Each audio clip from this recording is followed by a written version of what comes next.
In light of the impact of COVID-19, the first priority of Minnesota Power's refrigerator and freezer recycling program is the safety of our participants and staff.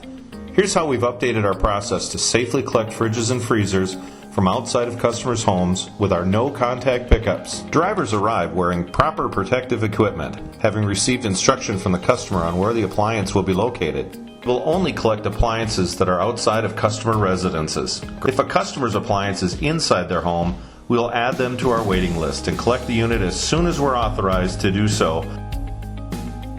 You'll download, pre-print, and sign a release form and leave it inside the appliance for driver verification so that no contact between you and the driver is needed. Before handling, our drivers spray down the appliance with disinfectant.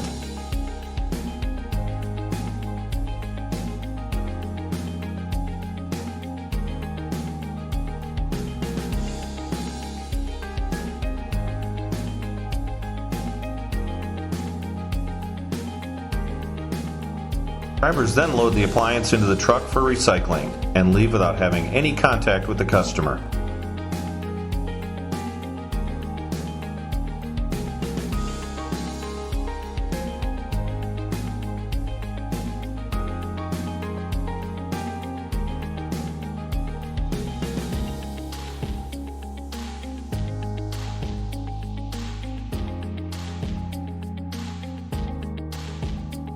We're taking orders for safe, no-contact outdoor pickups now. Sign up at mnpower.com/refrigerator recycling or call 1-866-552-6755.